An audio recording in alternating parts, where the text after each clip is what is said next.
What if I told you that the Megalodon was not just an oversized great white shark, but a creature that, in a sense, should never have existed at all? Would you believe it? In the latest research of 2026, scientists are becoming increasingly convinced of one thing. The Megalodon was an almost impossible to replicate evolutionary accident. Its size broke through the limits of predators. Its power pushed past biology's scaling laws. And its way of life approached the ceiling of physics itself. There are only two questions, yet to this day, no one can answer them easily. How did it grow so huge, and just how big was it really? Today, we are going to fully break down how this most extreme marine predator in history was forced into existence by evolution itself. To understand why a creature like the Megalodon could exist, let's first compare it with sharks that are still alive today. Let's start with the shark we know best, the great white. The great white shark is the gold standard of predatory sharks today, the apex hunter of the oceans, but even the largest individuals rarely exceed 6 meters in length. The reason is not mysterious, it is simply the brutal reality. The larger the body, the more terrifying the energy required to keep it moving. If a great white shark tried to grow to 15 meters, it would not even need to be hunted down. It would starve to death from its own energy demands first. At present, the only sharks on Earth that can break through this size limit are the whale shark and the basking shark. They are the giants of today's oceans. They can exceed 12 meters in length, twice the size of a great white, but they paid a huge price for this. They gave up active hunting and became filter feeders, because only in this way can they support such enormous bodies. With the lowest possible energy consumption, this is the survival consensus of all giant marine animals. And this is exactly where the Megalodon stood apart. Now let's put the Megalodon into the comparison. By all common sense, an animal this big should have been like the whale shark or basking shark. Living on krill and plankton, that would be the only way to barely sustain such a massive body. But if your prey is only half a millimeter long, there is no reason at all to evolve giant teeth 18 centimeters long. Yet the Megalodon accomplished something that almost no marine animal could. It reached the size of a whale, but did not give up active predation. On the contrary, it pushed killing to the absolute extreme. The answer is simple, and also brutal. It was not one single reason. It was a whole series of absurdly demanding conditions coming together that gave this giant shark a once-in-an-eternity evolutionary opportunity, a chance to break all the rules. The first key condition is that the Megalodon was not cold-blooded. Nearly all sharks today are cold-blooded animals. Their body temperature follows the surrounding seawater. When the water gets cold, their muscles slow down, digestion slows down, and they can only live low-energy lifestyles. They simply cannot sustain high-intensity hunting. But the Megalodon could keep its core body temperature significantly higher than the surrounding seawater, and that gave it 3 lethal advantages. It could swim faster and easily catch up with prey. Second, it could dive into colder, deep waters to hunt. Expanding its feeding range, it digested food much faster than other sharks, allowing it to replenish energy more quickly. Some people might ask, great white sharks are also regionally warm, so why didn't they grow as large as the Megalodon? The answer is simple. Regional warm-bloodedness is extremely energy. Maintaining body temperature requires a massive energy input. The great white's prey matches its body size, just enough to support its energy consumption. But the Megalodon was far too large. Ordinary prey simply was not enough. It had to find a more efficient fuel source. The Megalodon's second survival code was that it fed on blubber, and specifically the blubber of small to medium-sized whales. During the golden age when Megalodons lived,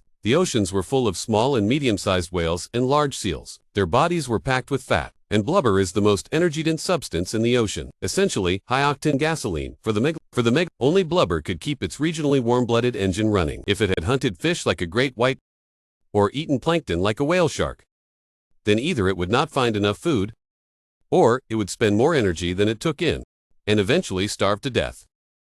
And the way the Megalodon hunted whales was also completely different from ordinary sharks. A great white bites once and then retreats, injuring its prey and waiting for it to bleed out before feeding. But the Megalodon could not afford to wait. It was too large and burned energy too quickly. It had to end the battle instantly. It possessed a bite force of 18 tons, enough to directly crush a whale's chest, cavity, and internal organs. The act of feeding was the act of killing, efficient and violent. Alright, now we know the Megalodon was huge, its prey was huge, and its hunting method was violent enough, but even that still does not fully explain why it was so abnormal. History has seen many giant animals. Size alone is not a biological miracle. What made the Megalodon truly outrageous was that it was not just a great white shark enlarged several times over. Its body structure had already broken through the physiological limits of sharks. To understand this, we need to look at its bite force. This is the most unbelievable part. Most predators follow a predictable scaling law. When animals get bigger, they get stronger, just like an elephant is stronger than an ant.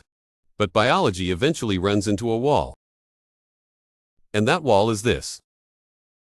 Muscles can only get so thick, and bones can only withstand so much pressure. Beyond that limit, muscles tear, bones break. But the megalodon's jaws seemed to go right around that wall, breaking every scaling rule. Fossil reconstructions by scientists suggest that the megalodon's bite force was around 40,000 pounds per square inch. To put that into perspective, you'll see just how absurd this is. A great white has only about 1/10 of the megalodon's bite force. A Tyrannosaurus rex had less than 1/3 of it. What is even more outrageous is that based on its estimated body mass, scaling laws would predict the megalodon's bite force should max out at around 20,000 pounds per square inch. That should have been the ceiling. But it doubled that, reaching 40,000 pounds. In other words, one bite could crumple a small car into scrap metal. Why evolve something so violent? Not for show, but for survival. Either kill or waste the effort. That was the megalodon's survival rule. And also, the reason it evolved such a horrifying bite force. So the megalodon's size was not a choice. If it did not get bigger, it would starve. If it did not evolve a stronger bite, it could not catch prey. If it did not become more violent, it would be eliminated by its era. What is even crazier is that such enormous were distributed across the globe. Australia, Europe, Africa, the Americas. Teeth fossils have been unearthed in all the major oceans, from tropical, shallow bays to temperate deep seas. It could survive everywhere. For a 60-ton predator, that is practically a nightmare, because crossing oceans consumes an enormous amount of energy, and most sharks are limited by water temperature. The megalodon could do it. Because of its regionally warm-blooded physiology, it could adapt to the temperatures of different seas, and in order to find enough whales, it could cross entire oceans. But knowing how to find prey was not enough. It also had to solve a more difficult problem: reproduction. Megalodon pups were nearly 2 meters long at birth, larger than an adult human, and larger than most sharks alive today. Why give birth to pups that large? The answer is brutal: intrauterine cannibalism. Just like the great white shark, megalodon embryos would begin hunting while still inside the mother's womb, eating their own siblings. By the time they were born, they had already gone through shark boot camp, and were big enough that they would not immediately become food for other sharks. And megalodons did not recognize their own offspring. In the eyes of an adult a pup was simply smaller food. So they specifically sought out shallow coastal waters as nursery grounds, separating pups from adults to keep the young from being eaten by their parents. For the the only theme of life was getting bigger. Only by becoming bigger could it escape natural enemies and become a true apex predator.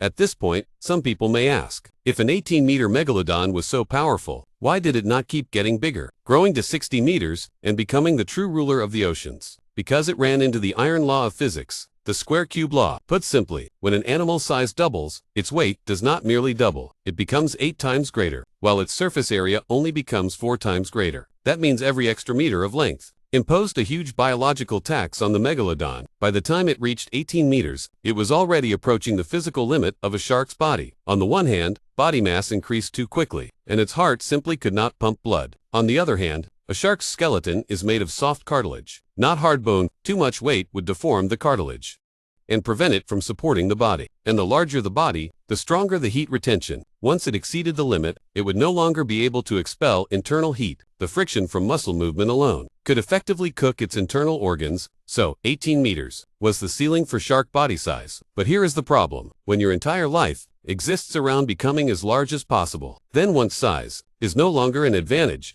your entire survival system collapses completely. As the Pliocene began, the Earth started cooling and entered an ice age. Those small and medium-sized whales that were easy to catch or evolved to become larger and migrated into the frigid polar waters.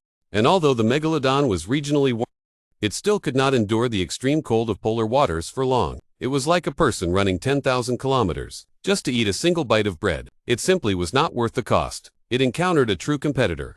These were early killer whales. Killer whales were only a fraction of the megalodon's size, but they were smarter, faster, and most importantly, they were social animals. The megalodon had to hunt giant whales alone in order to survive, while a pod of killer whales could hunt cooperatively and survive with less energy expenditure.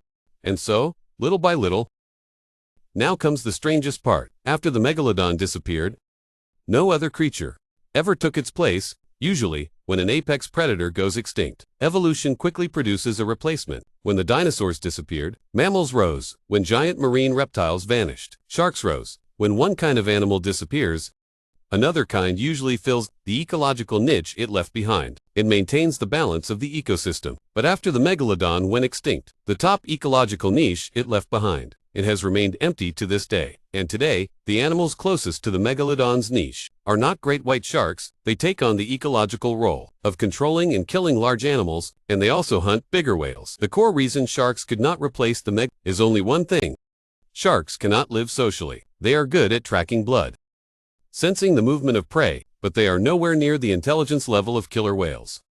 In their world, there are only two kinds of things they can eat and things that can eat them. There is no category called friend, and even less, any concept of cooperation. At this point, many people will have a question. Is the megalodon really extinct? Could there still be individuals, hidden somewhere in the deep sea, surviving there until today? I can tell you clearly, logically, that is completely impossible and pure nonsense.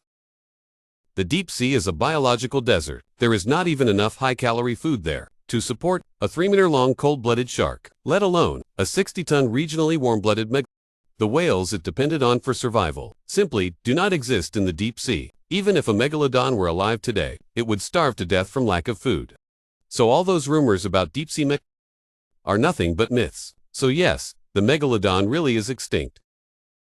It has vanished forever from Earth's oceans, leaving behind only cold fossilized teeth to tell us of the glory of its former rule over the seas. Honestly, having only great white sharks today is already enough. I truly do not need another terrifying creature like the megalodon. The appearance of the megalodon was an evolutionary miracle, the product of a whole series of perfect conditions coming together. Its extinction was inevitable for its era. The limits of physics, changes in the environment, and the rise of competitors all worked together to bring it down. Its life tells us one thing. Even the most powerful creature cannot defy the laws of nature. Even the most perfect survival system cannot control every environment that life depends on. And those cold fossilized teeth are not only the remains of the megalodon, but also testimony to the evolution of life on Earth, proof that there once existed such a monster. One that broke every rule, stood at the pinnacle of shark evolution, ruled the oceans for millions of years, and in the end, returned to silence. Alright, that is it for this video. Thanks for watching.